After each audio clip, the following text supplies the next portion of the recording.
श्री प्राणनाथ निज मूलपति, श्री मेघराज सुना तेज कुंवर श्याम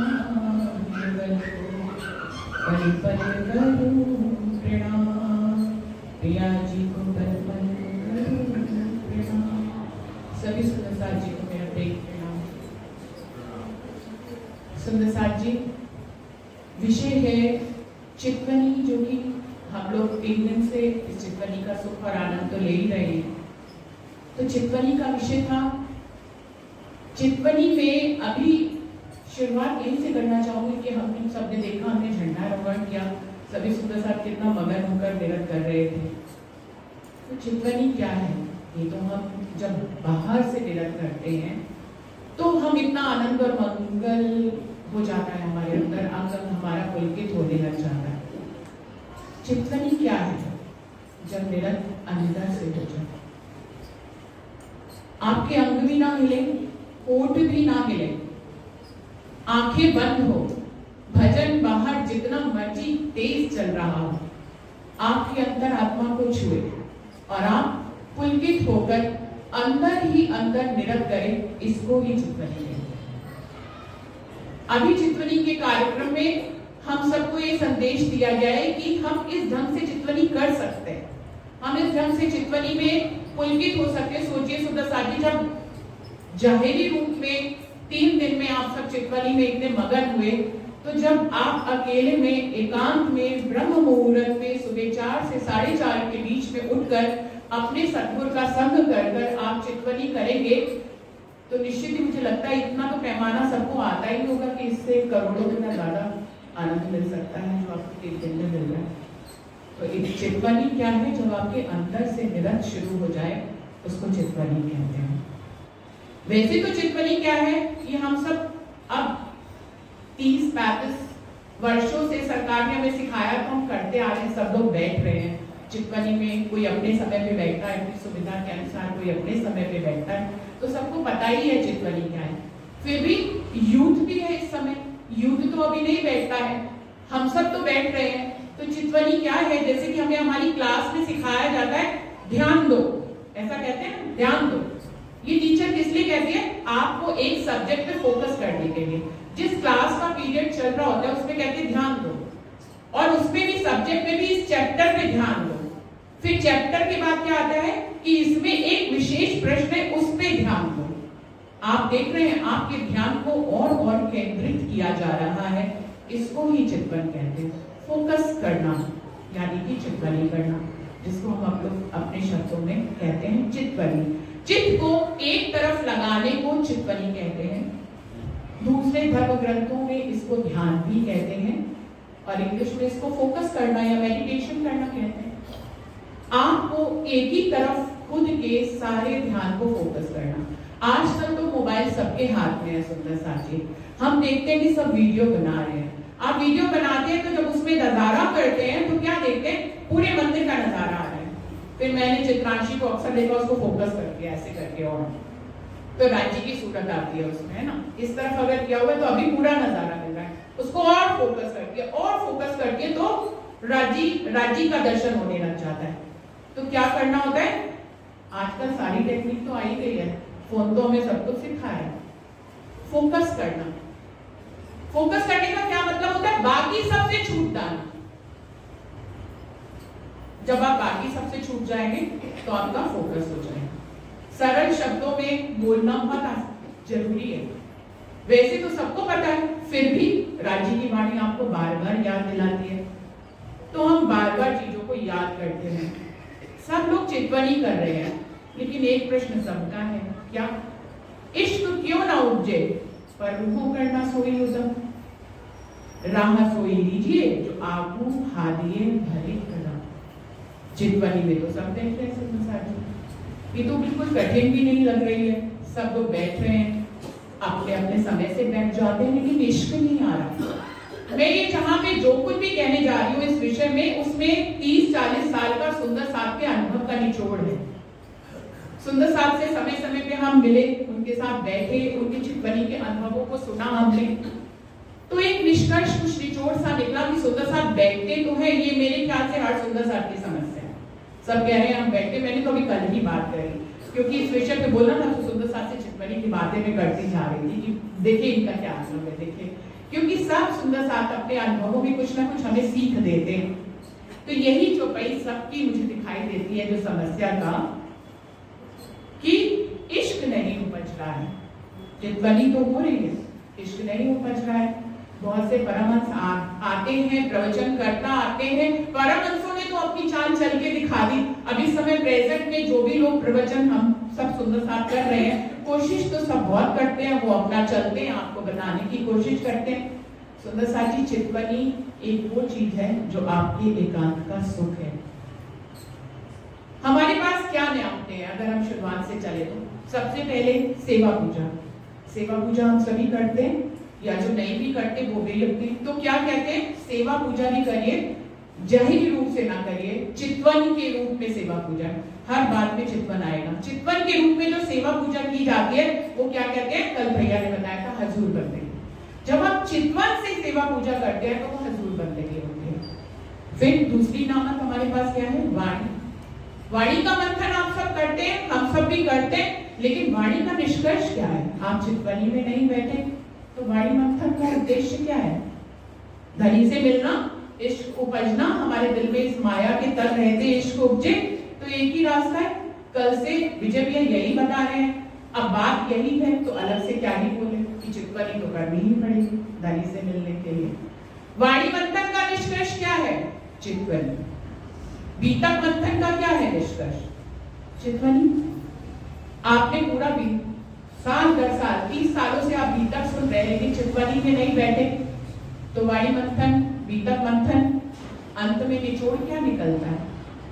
निचोड़ तो छोटा ही होता है ना, निचोड़ क्या निकला? चितवनी करनी पड़ेगी। एक और नियामत है हमारे पास, चर्चनी की। चर्चनी सिखाई जा रही है आज तो यूट्यूब पे, जगह जगह जूम की मीटिंग में, और खूब चर्चनी का प्रचलन है। हम लोगों ने चितवनी उस समय पे शुरू करी थी रानी चंचल सरकार के साथ, जब वहां पे परीक्षाएं हुआ करती थी और हम लोग उसमें रिजल्ट को जांचा करते थे। तो गलियां पार पार करके सरकार ने हम लोगों को चितवनी सिखाई थी और चाची जी के छत्र छाया में हमने चितवनी से, तब इतने नक्शे भी नहीं हुआ करते थे, तो चितवनी पे हमने सीखा। तो चर्चनी का भी उद्देश्य अंत में निचोड़ क्या निकलता है? चितवनी। चितवनी तो हर एक के जीवन में होनी ही चाहिए। अभी बात करते हैं कि चितवनी तो कर रहे हैं सब, लेकिन अब जबकि ये विषय आया कि चितवनी क्या है, शरीयत है क्या, क्या तरीकत है, क्या हकीकत है, कि मार्फत है? सुंदर साथ जी, चितवनी हर अवस्था में हो सकती है। मैंने खुद कभी पहले इस पे विचार नहीं किया था। जब हम चलते हैं ना तो हमें नहीं पता होता हम शरीयत में चल रहे हैं, हम तरीकत में चल रहे हैं, कि हम हकीकत में चल रहे हैं। मार्फत की तो बात अभी नहीं करूंगी। इन तीन अवस्थाओं में भी हम चितवनी में कहाँ होते हैं हमें नहीं पता होता है। जब कोई अपने गंतव्य में पहुंचता है इस दुनिया में तो उससे जब कभी ये पूछा जाता है कि आपने ये लंबा सफर कैसे तय किया, आज आप इस मंजिल में कैसे पहुंचे हैं, तो जब वो चल रहा था उसको नहीं पता था कि वो उस मंजिल में पहुंचेगा भी या नहीं पहुंचेगा, और वो अपने रास्ते को नापता नहीं है, उसको लिखता नहीं कि वो कैसे कैसे कठिनाइयों से निकला। लेकिन जब वो पहुंच जाता है और उससे पूछा जाता है कि आप यहाँ इस गंतव्य तक कैसे पहुंचे, तो वो स्टोरी के रूप में कुछ पदचिन्ह लिखता है अपने कि मैं वहां गया, वहां हर्डल आया, ऐसे मैंने अपना रास्ता लाना। तो इस तरह से वो अपनी आत्मकथा लिखता है। ऐसे ही मैंने भी जब चितवनी जो मैं करती हूँ, कभी नापा नहीं कि चितवनी में शरीयत कब थी, तरीकत कब थी और हकीकत कब थी, लेकिन आज जब विषय मिला तो विचार उत्पन्न हुआ, और जब विचार उत्पन्न होता तो धनी कुछ मंथन देते ही है। और सुंदर साहब के निचोड़ के मुझे याद आ गए जिन जिन के अनुभव मुझे मिले थे। तो सुंदर साहब जी, चितवनी की ही अवस्थाएं हैं, शरीयत, तरीकत, हकीकत और मार्फत। शरीयत कब होती है? चितवनी में शरीयत कब होती है? पहली बात है कि चितवनी की शरीयत ही तब शुरू होती है जब आपकी इल्म की मंजिल पे आप चल चुके होते हैं, आप चर्चनी की मंजिल पे चढ़ चुके होते हैं। मेरी तो यही से शुरुआत हुई। मैं वाणी मंथन किया करती थी और चर्चनी के भी जर्रे जर्रे से अवगत थी। एक एक इंच का हिसाब मुझे धनी ने सिखाया, उन्हीं की मेहर ने सिखाया, सतगुरु की मेहर ने सिखाया और राजी की मेहर ने सिखाया। तो चर्चनी और वाणी मंथन दोनों मेरे साथ थे।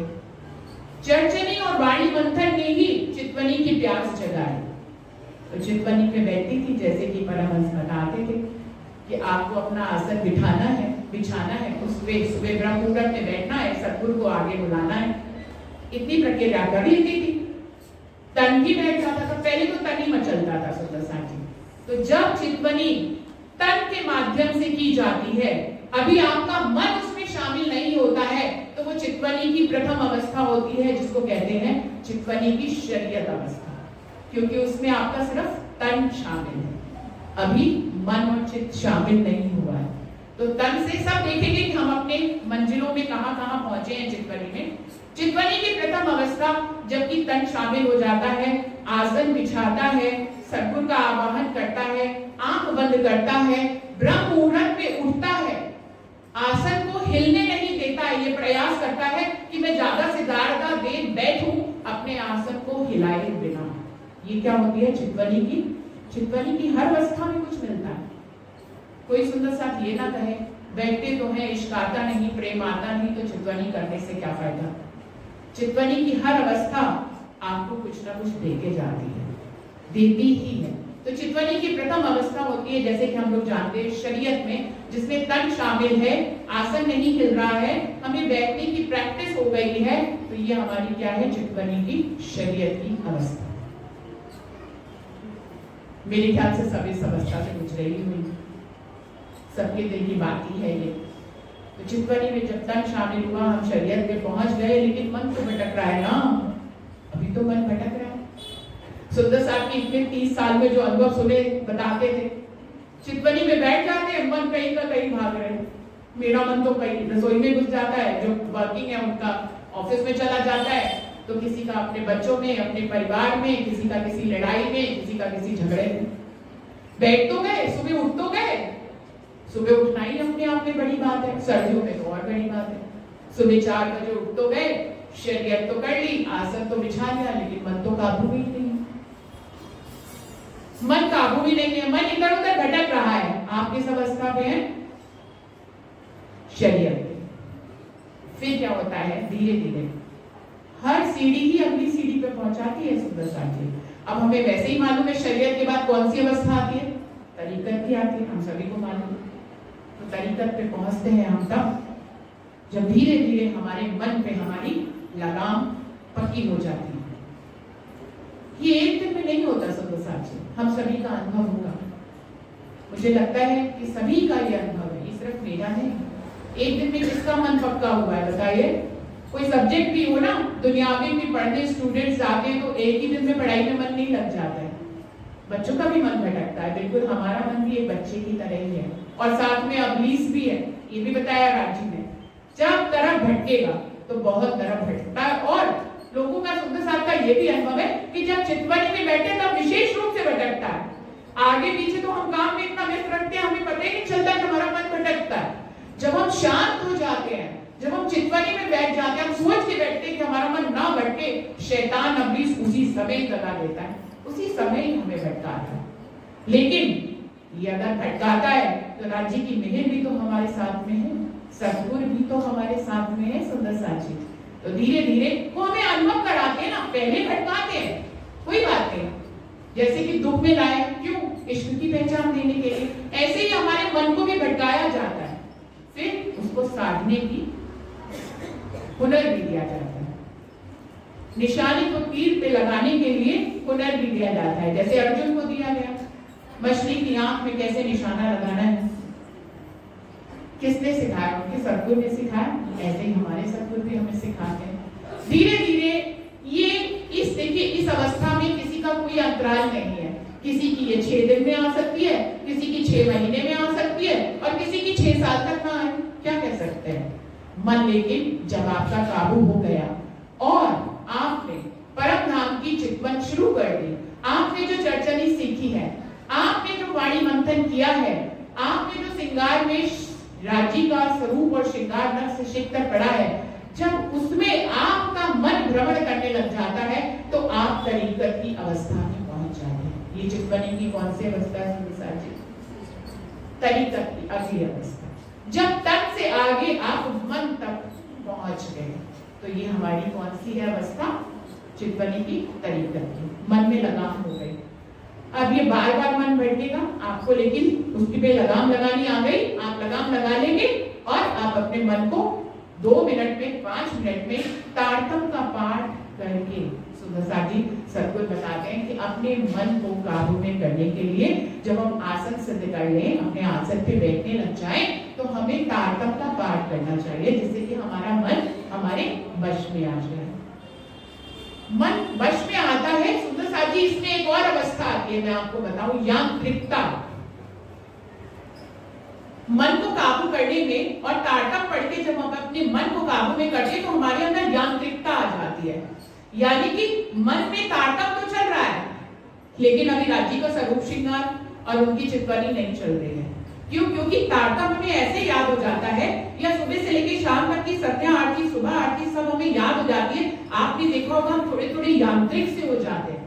मतलब क्या है, लोग आरती कर रहे हैं, साथ में कुछ और भी काम हो रहा है, मे बी सब्जी भी पक रही हो, है ना, मे बी आप पाठ कर रहे हैं, आप कोई भी मेहर सागर का पाठ जैसे आज शुरू हुआ, मेहर सागर का पाठ होगा, बहुत बार देखेंगे सुंदर साथ के फोन में कोई मैसेज आया तो वो तारतम के पाठ के साथ साथ मुंह से तारतम मेहर सागर पढ़ रहे हैं, लेकिन साथ में अपने फोन का मैसेज पढ़ लेते हैं। ऐसा होता है कि नहीं होता? होता है ना। हम क्या कर रहे हैं, हम मेहर सागर का, हमारे मुंह से मेहर सागर की एक चौपाई खंडित हुई, लेकिन आप मोबाइल में मैसेज भी साथ में पढ़ ले रहे हैं। ऐसा होता है ना। क्या है, यांत्रिकता आ गई।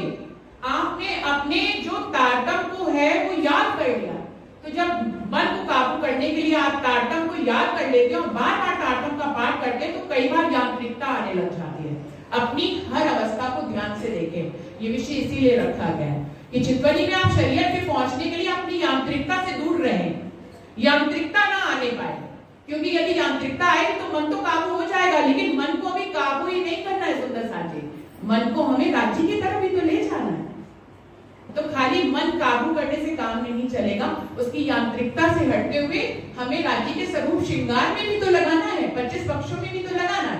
तो यांत्रिकता से दूर रखे, ध्यान रखे। ये अवस्था आती है, हमें नहीं पता लगता है, हमें कई बार लगता है हम तो तारतम का पाठ ही कर रहे थे, और इसी यांत्रिकता में नींद भी आती है सुंदर साथी। एक और अवस्था बता दूं, नींद भी आती है। होता है कि नहीं? करते हैं ना सब लोग चिंतन। उसका एक टिप पॉइंट है कि आप जब भी बैठे तो मुख को नीचा ना करें। पिंकी भाभी को मैंने अक्सर देखा, वो मुख नीचा कर लेती है। नहीं करना चाहिए सुंदर साथी। ना मेरे कुछ बुरा नहीं मानेगा, नहीं मेरे साथ होता है, मेरे को नहीं आता। सुंदर साथी, जब आप मुख नीचा करते हैं आपको नींद घेर लेती है। हमेशा चितवनी मुख को ऊपर करके बैठे। क्यों? क्योंकि आपको ऊपर की यात्रा करनी है ना, नीचे की थोड़ी ना करनी है।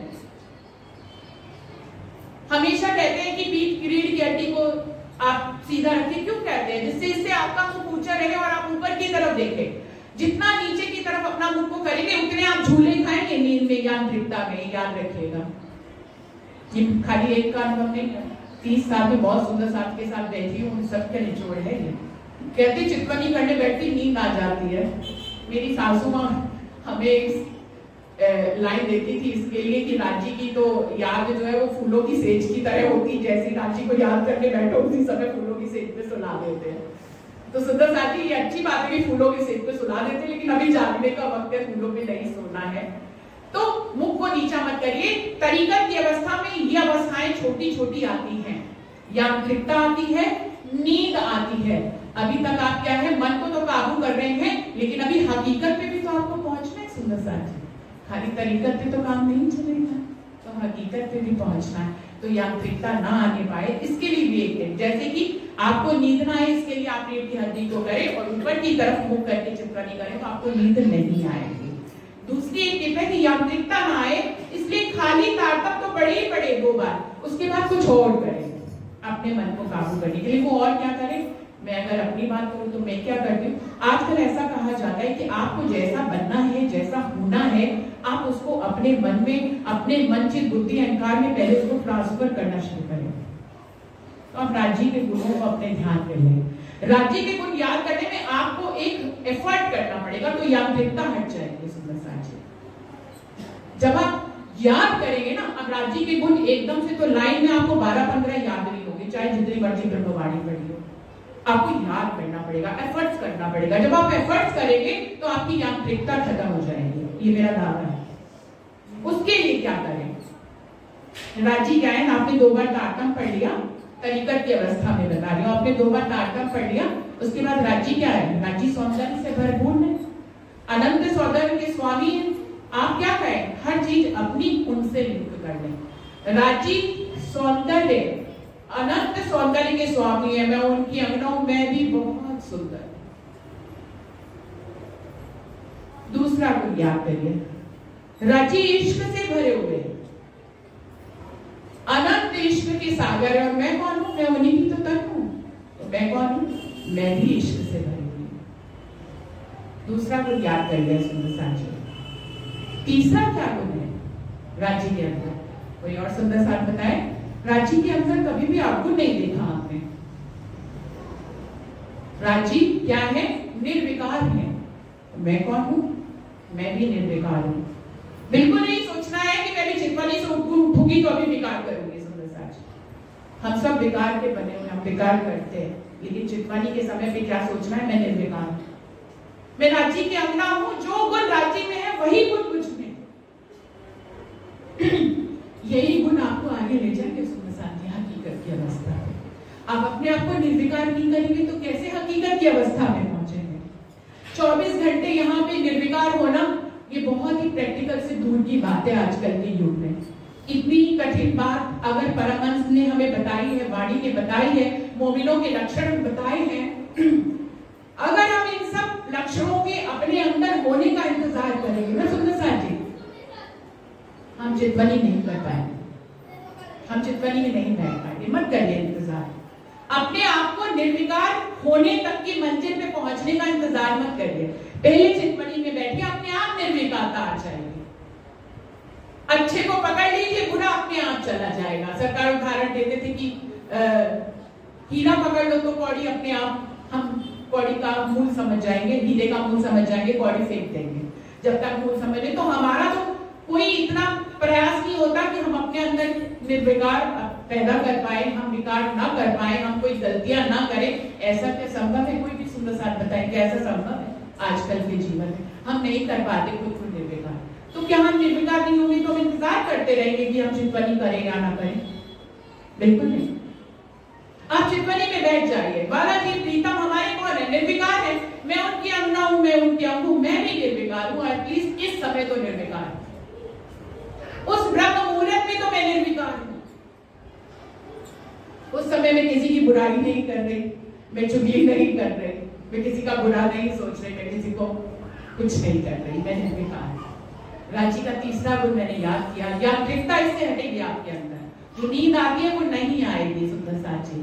राजी निर्विकार है, मैं उनकी अंगना हूं।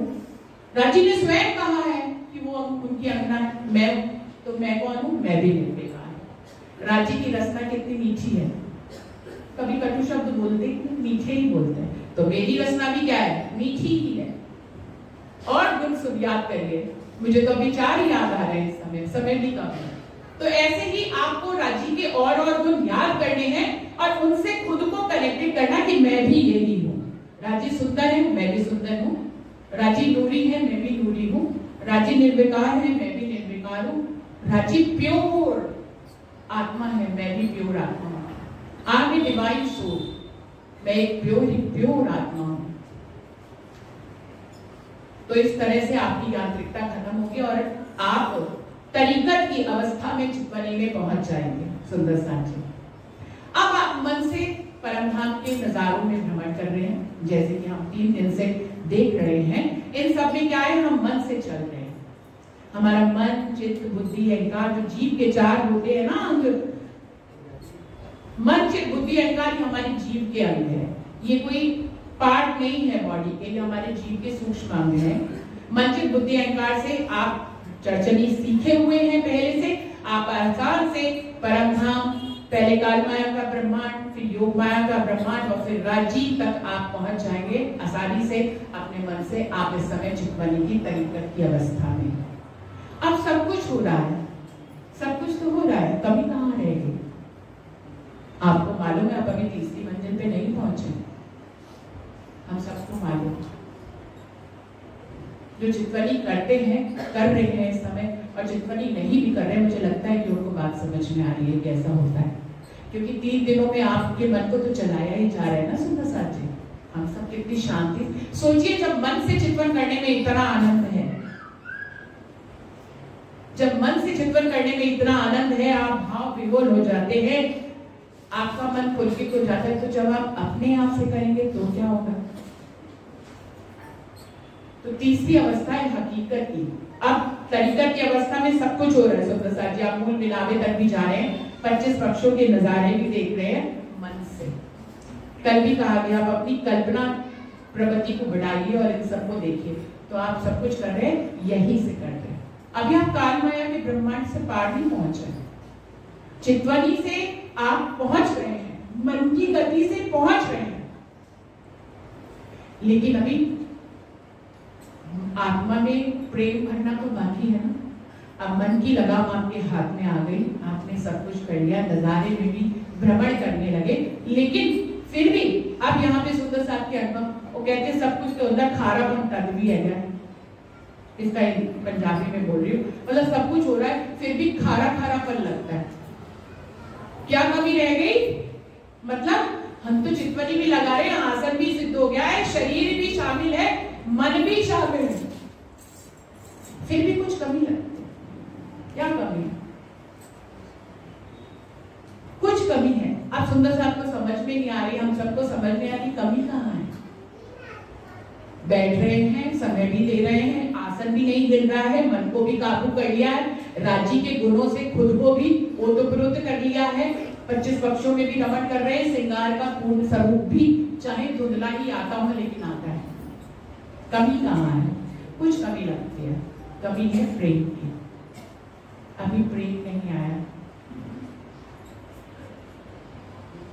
तीसरी अवस्था जो हकीकत की अवस्था है सुंदर साथ की, चितवनी की तीसरी अवस्था, जबकि मन काबू के साथ साथ आपके आत्म में, आपके जीव में, आपके 5 तत्वों में प्रेम समाविष्ट हो जाता है, तो वो हकीकत की अवस्था होती है सुंदर साहब, वो चितवनी की हकीकत की अवस्था है।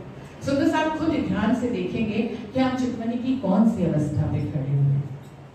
हम शरीयत पे खड़े हैं, हम तरीकत पे खड़े हैं कि हम हकीकत में। अगर प्रेम आ गया सुंदर साथ जी तो आप हकीकत की अवस्था में पहुंच जाएंगे, और जब आपके अंदर प्रेम आएगा तो आप योग माया के ब्रह्मांड को पार कर लेंगे। योग माया क्या है, माया और ब्रह्म का योग। ब्रज और रास की लीला क्या थी, प्रेम की लीला थी ना सुंदर साथ जी। ये हम तो जानते ही जानते, पूरी सृष्टि जानती है कि कृष्ण ने प्रेम करना सिखाया है इस धरती पे। कृष्ण को प्रेम का स्वरूप कहा जाता है, लोग तो कृष्ण कहते हैं कि कृष्ण प्रेम का स्वरूप था, हम जानते हैं कि कृष्ण का स्वरूप प्रेम का क्यों था, क्योंकि उनके अंदर किसकी आवेश था, राज्य महाराज का आवेश था। तो प्रेम करना इस धरती पे किसने सिखाया सुंदर साथ जी, राज्य के इस स्वरूप ने सिखाया। अब वो स्वरूप भले चाहे सबलिंग में अखंड हो गया है ना, ब्रज और रास की लीला कहाँ अखंड है, सबलिंग में अखंड है। तो आपके चितवनी में जब प्रेम शामिल हो जाता है ना सुंदर साथ जी, तब आप योग माया में पहुंच जाते हैं। और योग माया में पहुंचते हैं तो इसका मतलब ये नहीं है कि प्रेम शामिल हो गया, मैं मानती हूँ कि प्रेम शामिल हो जाता है, तो बस वो अवस्था है वो होती है जबकि इंसान अपने जीवन से निंदा, चुगली और दूसरों की बुराई, दूसरे के अंदर अवगुण बोलना या निगेटिव लाइन्स बोलना बंद कर देता है। वो जब भी कुछ निगेटिव बोलने लगता है उसके दिल से आवाज आती है कि नहीं बोलना है, सामने वाला बोल रहा है आपको जवाब मिलेगा, यहां से प्रेम का उद्गम होता है। मैं नहीं कहती कि एक ही दिन में प्रेम आ जाता है, अगर प्रेम एक ही दिन में आता तो इतना कठिन थोड़ी ना होता, तो फिर हमें चितवनी में समझना थोड़ी ना पड़ता कि हमारी कौन सी अवस्था है, तो हम पहुंच ही जाते ना योग माया को पार करके परम धाम। तो प्रेम आता है, एक दिन में नहीं आता है सुंदर साथ जी, कई वर्षों की मेहनत के बाद आता है, बहुत बहुत ज्ञान से खुद को चेतन करना पड़ता है तब ये आता है। बहुत बहुत बार अपने मन को ये समझाना पड़ता है कि नहीं करना है, कटु शब्द नहीं बोलना। कटु शब्द की तो बात दूर है, आपको निगेटिव शब्द भी नहीं बोलने, शुरुआत घर से ही करनी पड़ती, कहीं दूर से नहीं। हम बाद में तो दूसरों के पास जाएंगे, कटु बोलना बंद करेंगे, पहले तो अपने पति और बच्चे को बोलना बंद करेंगे। हम सब होते उनसे इतने फ्रैंक होते, उनको तो फटाफट ही बोल देते हैं।